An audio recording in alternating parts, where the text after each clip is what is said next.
The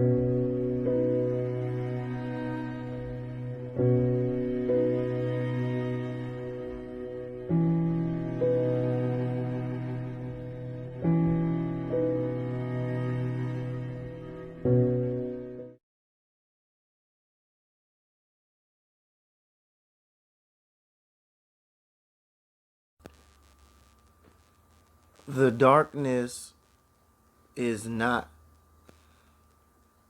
a scary place. So do not be afraid of the dark. Atone, everyone. It's Obeng. And I just want to say that in the place of darkness, we may think that there is no light because we are in a place of darkness. Darkness carries with it no light. So we begin to believe that if I am in the dark, then it's a bad thing. We believe and buy into that from the darkness, in the darkness, we can't find our way out. That there is no way out of the darkness. And so I don't want to tell you that the darkness is a bad place. I'm not here to say that because that's just not the truth about the darkness. The darkness is a place of reformation. If you have found yourself in the dark, this is where you want to begin to do the soul, SOUL, the soul conscious work on the mind, body, and reforming your whole consciousness, your whole ideas, and your whole ways. Usually when someone finds themselves in the dark, usually when you find yourself in the dark, it's usually because something that you were doing before entering into the dark was not of the light. You understand what I'm saying? And it could be something, it could be someone, and all the darkness is when it's taking you there, when it's pulling you into the darkness, it's a place of reforming. So you have to reform your mind, reform your ideas, reform your beliefs, and begin to believe in the more natural you. The darkness is inviting you into yourself. The darkness is inviting you to get to know you. And so when we find ourselves in the dark, guess what we cannot see? We cannot see other people. See, that's what the darkness in the retrospect represents. It represents a blindness, not being able to see others around us. And all you have with yourself in the darkness is yourself. So when you find yourself in the darkness, do not fall prey to believing that the darkness has you. But you turn around and you have it. The darkness cannot hold you. The darkness cannot hold you. So therefore, we reform our thinking, our ideas, our belief, and knowing that when we are going through the dark, it is only because what you were doing before entering into the dark was not a thing that was bringing light. And so this could be a relationship that you must let go because it's not bringing light. It's not producing fruit. And you know, fruit is produced by what? Light. Fruit is produced by light. So if it is not producing fruit, that means it is not getting light. If it is not getting light, it is not producing fruit. And so we have to look at, why am I in this dark place? Why am I in this darkness? It's never really something other people are doing to you. It's more when you find yourself in the dark, it's a self-inflicted wound. And you find yourself in the dark through self-inflicted wounds because you're not doing to your most authentic self what you were put here to do. Your purpose always comes before people. And you got to understand that when you put your purpose before people, you're putting the people before yourself. So when you find your purpose, when you know what your purpose is, you will be doing it as a service to people. So therefore, although you may be, it may sound like when you say your purpose comes before people, but it's not that you're saying, I don't need people. I don't want people in my life, because we cannot live without people. Okay? And so when you are saying to yourself, I don't need anyone, that's a lie. Don't say you don't need anyone, because your purpose is tied to helping people. Your purpose is tied to guiding and aiding others in their journey, guiding others to go and venture and embark on their purpose journey. So you cannot say, I don't need no one in my life. That's not true. You need people. When you found yourself in the dark, it's not because you don't need people. When you find yourself in the dark, you are seeing yourself only there by yourself. You don't see people in the darkness. And why are you in the darkness? Why, when you find yourself in the dark, why are you there? It's simply because what you were doing is not producing fruit. It is not shedding light. And fruit is produced by light. You understand? So you need to look at what is not producing light, or what is not producing fruit, and you need to let it go. And this is going to hurt. What does not serve you, what is not serving you, what is not serving you is killing you. It is killing your purpose. It is killing your drive. It is killing your ambition. It is killing your motivation. It is killing your inspiration. And it is killing your sense of self, your your self-awareness. It is killing your sense of self. And so therefore, you must embark on the journey and going into the darkness. When it is calling for you, you go, because the darkness cannot hold you. So we don't look at the darkness as a scary thing. We look at the darkness as, okay, there's a reason why I belong here. There's a reason why I am here. There's a purpose for why I came here. Let me figure it out. And you got to look at what you were doing before entering the darkness and seeing what wasn't producing light, or what wasn't producing fruit, what was not giving off light within myself. Because you, my beloved beings, are a light to the world. You are a light to the world, and you must do and live your purpose so that it shines light on others, and their gifts are exposed to them. See, your light shines on others so that their gifts may be exposed. That's what light does. And you are light. And once you know your purpose must come before people, but your purpose is tied to people. So you're not excluding people from your purpose. You're putting your purpose first and saying, I must do what I am put here to do.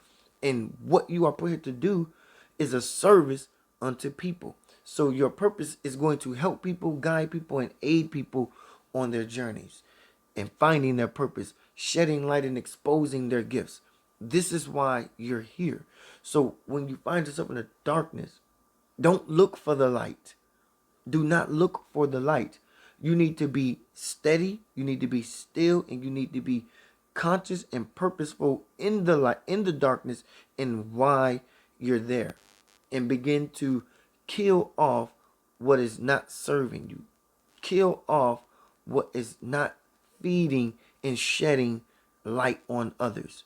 So you got to look at, what have I not been doing? Have I not been authentic with myself? Have I not been honest with myself? Have I not been truthful? Have I not been loyal? Have I been misleading? Have I been misrepresenting? Have I been misguiding? What am I doing?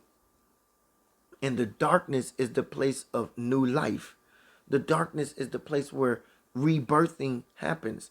In the womb of your mother, you find yourself there in the dark. That is a place of life. The womb, the darkness represents the womb. So the darkness is the womb of rebirth. So when you're in the darkness, you're going to be finding yourself going through, coming out a new being. because you have to kill off what is dead. You have to kill off what is not giving life, what is not giving and shedding light. So you have to kill off what is not feeding. You have to kill off what is not purposeful. You have to kill off what is not helpful for people and for yourself mainly. So you begin to look at those things and say, this does not serve me. And it doesn't, if it doesn't serve you, how do you think it's going to serve people? If it doesn't serve you, what you're doing, if it doesn't serve, if you find yourself in the darkness, it's because something that you're doing is not serving you. It is not producing fruit. And it is not shedding light on others. So what you're doing is not serving you. And therefore, if it's not serving you, it's dead. If it's not serving you, it cannot serve other people.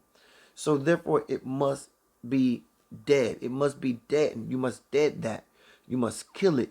You must go into the darkness, into the rebirthing process, the womb, and begin to reform your ideas, reform your belief, reform your speech, reform your content, reform your context, reform the whole idea around your life, so that you become an emerging new being, and from the new being becomes a new life, a new purpose, a reformed ideal and belief of the way you are to live.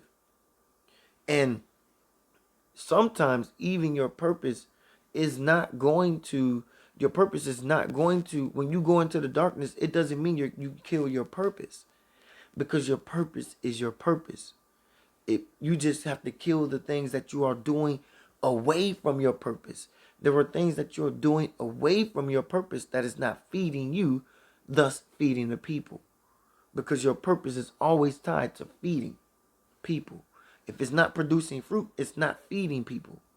If it's not producing fruit, it's not producing life. If it's not producing life, it's not giving life. See, life only reproduce more life. Life reproduce life. Death doesn't reproduce life. Life says that you must kill something, detach, in order to gain more life. So you kill what's not giving life to gain life. So sometimes you have to kill yourself. You understand? And I believe it was Jesus who said that, you must die to yourself daily. You must die to yourself daily. And so therefore you have to go into the darkness anyway. And that's a form of meditation. So even in meditation, you're going into the darkness to die to what's not working, to die to what doesn't give life, to die to what doesn't produce. But you're also, while in the darkness, getting solutions, getting answers, getting reformed, a renewed mind. There's nothing more powerful than a renewed mind. We must renew our minds to transform ourselves, our being, our thought process. We renew our minds, reform our thinking, reform our ways to become new, to have a new way of seeing things, a new way of absorbing things, and a new way of observing things, so that we can give with a conscious mind. We can give from our best self. We can give from our purpose. We can give from our cup being full. We can give from a full cup, because your purpose never runs out. Your cup runneth over. Your cup will continue to runneth over. So your purpose never runs out. You just have to know that when you get conscious about your purpose, what you give, what you have, you will give from that overflowing cup. And it will only produce life. Why? Because the cup doesn't run empty. So it's feeding you while feeding others. It's feeding you while feeding others. But if it's not feeding you, how can it feed others? If it's starving you and killing you, death is imminent. It's not going to feed others. So you got to let go of what's not feeding you. Even if it's a relationship, even if it's certain people that you love, you got to let them go. Even if it's family, even if it's careers and jobs and what you thought was your dream, and it's not what you really want, but you have a bigger purpose. So the darkness is not a place that can hold you, number one, but the darkness is also a place of rebirth. So when you get there, don't believe that this is where you are. It's holding you here forever. It is not that. It is not a prison cell that can hold you with a lifetime sentence. You understand? You will see the light, but you will only see the light when you see it within, meaning when you know what your purpose is, why you're here, what you're supposed to do. See, that light will begin to express, expand, and touch lives. And it will also, let me say that again, it will express, expand, and expose other people's gift and purpose to them. You understand? This is the beloved Obeng. If you don't know that by now, I'm saying it right here. Listen, I love you. I love me. I love us. Oh, I know Atone. that you go. Peace. My love, I think I'm yours. My dreams, like trees, I hope one day they'll grow. And I want to hold